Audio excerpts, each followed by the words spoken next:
Chủ đề 14 Đồ dùng học tập หัวข้อ14เครื่องใส่ห้ำเรียน Bút ปากกา Sách ปึ้ม Vở ปึ้มเขียน Bảng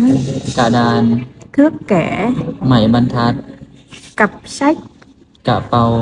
Gọt bút chì เราซอดำ Tẩy เลิบ Bút chì ซอ Máy tính คอมพิวเตอร์ Kéo มีดตัด Hộp phấn กับซอขาว Giấy เจี้ย Bút bi บิ๊ก Khay nước พาใส่เต้าและจอก In พิมพ์ Dây thun สายยางยืด Bảng trắng กระดาน Màn hình หน้าจอ Máy chiếu เครื่องทรายหูปเงา Hộp màu กับหนำซี Gập พับ Sổ tay สมุดพก Cốp จอก Chìa khóa กระแจ Áo เสื้อ Giày เกิบ Mũ หมวก Ba lô บาโล ธงเปะ Lược หวี Đình xịt ป่องซีด Mô hình รูปจำลอง Đèn โคมตะเกียง Đồng hồ โมง Vòng đeo tay กล่องแคน Mắt kính แก้วแว่นตา Mũ bảo hiểm หมวกประกันภัย หมวกกันน็อก Túi đựng กระเป๋าใส่ Đũa ไหม้ทู Dây sạc สายสาก Pin ผ่านไป Ổ cắm ปักเสียบ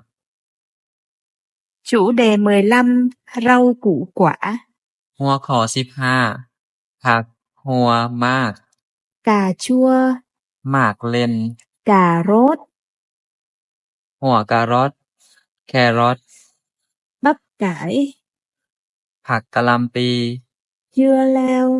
หมากแตง Khoai tây มันพลัง Súp lơ ผักกะหล่ำดอก Mướp หมักบวบ Bí đỏ หมักHành tây หัวผักบัวใหญ่ Tỏi ผักเทียม Ớt หมักเพชร Ngò rí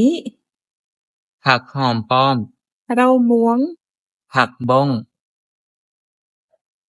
Cải ngọt ผักกาด Cải bắp ผักกะหล่ำปี Lá lốt ผักอีเลิศ Dưa hấu หมักแตงโม Xoài หมักม่วง Chuối หมักกล้วย Đu đủ หมักหุง Nhãn ลำไย Phải หมักลิ้นจี่ Mít หมักเม่ Sầu riêng หมักทุเรียน Măng นอ Lạc ถั่วดิน Đậu phụ เต้าหู้ Đậu xanh ถั่วเขียว Đậu đen หมากถั่วดำ Đậu nành ถั่วเหลือง Lúa ข้าว Ngô สาลี Chanh หมากนาว Cam หมากเกี้ยง Táo หมากแอปเปิ้ล Nho หมากองุ่น Lê หมากเปีย Ổi หมากซีดา Cà phê กาเฟ Ca cao กาเกา Lựu หมากพิลา Hạt sen หมากบัว Quả me หมากคาม Quả bưởi หมากส้มโอ Chôm chôm หมากเงาะ Măng tây หน่อไม้พลัง Củ cải หัวผักกาดขาว Rau thơm